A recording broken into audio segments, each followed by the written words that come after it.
तो गौ माता इतनी पूजनीय है, ठाकुर जी ने पूजा की, माता जी ने पूजा की उसकी, तो कोई भेड़ बकरी ऊंट गधा कुछ आवारा दिखता नहीं है।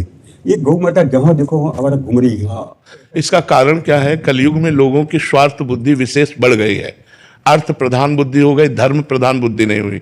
धर्म का ह्रास होने के कारण जो हमारा धर्म का मूर्तिमान स्वरूप गौ है उसका तिरस्कार हो रहा है।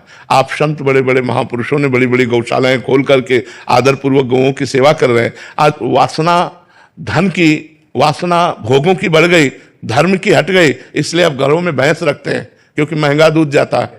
और गाय कम दूध देती है पर वो धर्म की स्थापना करती है, वो घर का मंगल करती है, घर के विघ्नों का नाश करती है, ये उनको पता नहीं है क्योंकि धर्म का ह्रास होता चला जा रहा है। कलयुग स्वार्थ बुद्धि बढ़ा रहा है। कलयुग में धन की बुद्धि बढ़ रही, धर्म की बुद्धि नहीं। जबकि हमारे पुरुषार्थ में पहले धर्म है, फिर अर्थ है, फिर काम है, फिर मोक्ष है। लेकिन लोग धर्म का त्याग करके अर्थ की प्राप्ति और कामना की पूर्ति में लगे हैं। धर्म और मोक्ष दोनों का त्याग हो गया है क्योंकि गौ सेवा मोक्ष की भी प्राप्ति का हेतु है। क्योंकि स्वयं भगवान श्री कृष्ण ने परब्रह्म परमात्मा होते हुए भी गौएं चराई, गौओं की सेवा की। गौओं का दुग्ध जो है वो हमारे हविष्यान्न में आता है, यज्ञ की पूर्ति होती है, देवता प्रसन्न होते हैं और सारे विघ्नों का नाश होता है। स्वयं भगवान के श्री अंगों में गौ का गोबर लगाकर और गौ की पूंछ से निर्विघ्नता का प्रमाण दिया जाता था। तो ये गृहस्थ लोग जो आज दुखी अशांत, भाई भाई में झगड़ा, पूरे घर में अशांति छाई, उसका कारण यही है, धर्म का लोप हो जाना। अगर एक गाय, एक बछड़ा आंगन में बछड़ा कूद रहा है और गाय के गोबर से लिपा हुआ आंगन है और गौ के दूध से भगवान का भोग लग रहा है तो सारे विघ्न नष्ट हो रहे हैं। लोग जान नहीं पा रहे हैं,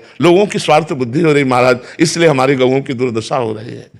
तो आशीर्वाद दीजिए कि क्या इसके लिए अभी कि हर बड़े बड़े नगर और गांव में सार्वजनिक गौशाला हो, जिसमें ये जो हमारी गौएं इधर उधर भटक रही हैं, जो गौओं की सेवा नहीं कर पा रहे हैं स्वार्थवशात, वो उस गौशाला में दें और उस गौशाला में 10-5 लोग मिल करके अर्थव्यवस्था ऐसी करें कि जो बूढ़ी गायें हैं, जो दूध नहीं देती, जो सांड हैं, जिनका प्रयोग इस समय नहीं हो रहा है। पहले था कि बैलों से जुताई होती थी, अब ट्रैक्टर की जुताई होती है, इसलिए जो नंदी हैं उनका अपमान हो रहा है, नंदियों को ऐसे छोड़ा जा रहा है। तो उनको सब गौशाला में सुरक्षित रखा जाए, जिससे दूसरों को जो कष्ट हो रहा है, दूसरों को भी कष्ट हो रहा है। गाय ऐसे अनाथ छोड़ दी जा रही हैं जिनको भोजन का कष्ट है और वो रोष में आकर के लोगों को फिर दंड देती